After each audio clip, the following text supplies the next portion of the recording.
Γεια σας φίλοι μου, καλώς ήρθατε σε ένα ακόμα επεισόδιο του Bariatric Surgery Podcast.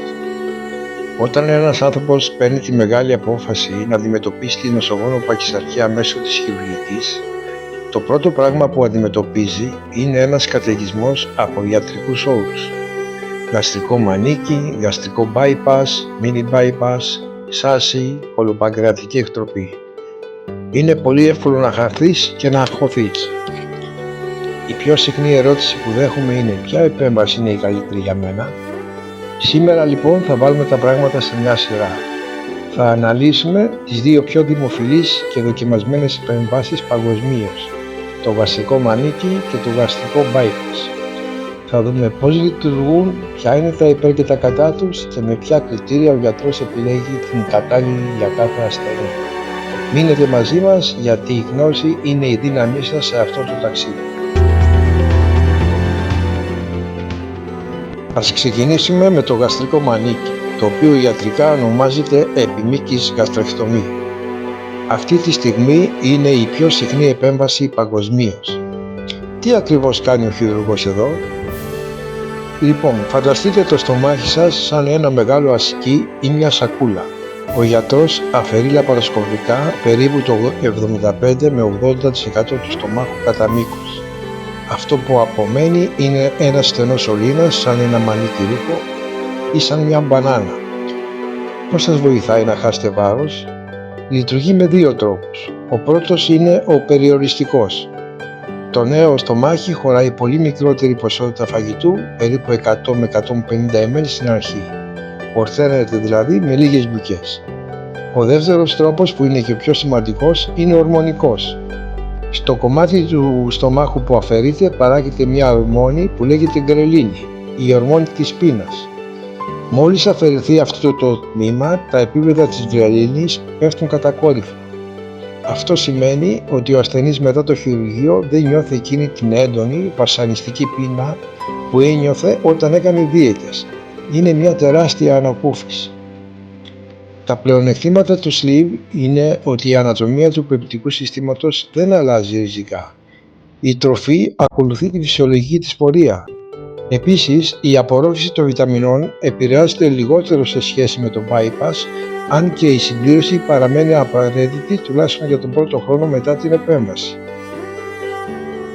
Πάμε τώρα στο γαστρικό bypass. Αυτή είναι η παλαιότερη επέμβαση, ο λεγόμενος χρυσός κανόνας της βαριατρικής, με δεδομένα δεκαετιών.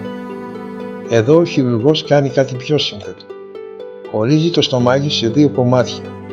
Δημιουργεί έναν πολύ μικρό σάκο στο πάνω μέρος, σαν ένα παλάκι του πόδι, και απομονώνει το υπόλοιπο στομάχι, χωρίς όμως να το αφαιρέσει από το σώμα.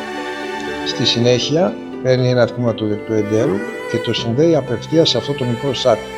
Έτσι η τροφή παρακάμπτει το μεγαλύτερο μέρος του στομάχου και το πρώτο τμήμα του εντέρου.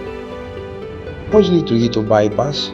Εδώ έχουμε ένα τριπλό μηχανισμό. Πρώτον, περιορισμό λόγω του μικρού σάκου. Δεύτερον, μεταβολικές και ορμονικές αλλαγές. Τρίτον και κύριο, δυσαπορρόφηση. Επειδή η τροφή παρακάμπτει ένα μέρος του εντέρου, το σώμα δεν προλαβαίνει να απορροφήσει όλες τις θερμίδες και τα λίπη από αυτά που τρώμε. Το bypass έχει ένα τεράστιο πλεονέκτημα. Είναι εξαιρετικά αποτελεσματικό στην θεραπεία του σαχαρόδι διαβήτη τύπου 2 και της έντονης γαστροϊσοφαγικής παλινδρόμησης. Ωστόσο, επειδή προκαλεί δυσαπορρόφηση, ο ασθενής πρέπει να είναι εξαιρετικά τυπικός με τις βιταμίνες του, καθώς ο κίνδυνος ελλείψεων είναι μεγαλύτερος. Αφού είδαμε πώς λειτουργούν, πάμε στο πιο κρίσιμο ερώτημα. Τελικά, τι να διαλέξω? Εδώ θέλω να ξεκαθαρίσω κάτι. Η απόφαση δεν είναι δική σας, ούτε γίνεται με βάση το τι έκανε ένας φίλος σας.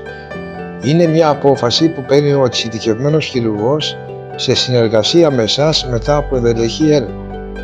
Ποια είναι τα βασικά κριτήρια? Πρώτον, ιατρικό ιστορικό και παθήσεις. Αν ένας ασθενής υποφέρει από σοβαρή γαστροϊσοφαγική παλινδρόμηση ή έχει ισοφάγο Μπάρετ, το γαστρικό μανίκι συνήθως αποφεύγεται γιατί μπορεί να επιδεινώσει τις καότητες. Σε αυτήν την περίπτωση το bypass είναι η ενδεδειγμένη λύση. Αντίστοιχα, για ένα ασθενή με βαρύ ανεξέλεγκτο διαβήτη τύπου 2, το bypass έχει συχνά καλύτερα ποσοστά πλήρους ύφεσης. Το δεύτερο κριτήριο είναι οι διατροφικές συνήθειες. Είστε άνθρωπος των μεγάλων ποσοτήτων ή των γλυκών? Αν το πρόβλημά σας είναι οι τεράστιες μερίδες φαγητού, το γαστρικό μανίκι λειτουργεί εξαιρετικά. Εάν όμως είστε εθισμένοι στα γλυκά, στη σοκολάτα και στις υγρές θερμίδες, το μανίκι μπορεί να παρακαμφθεί εύκολα.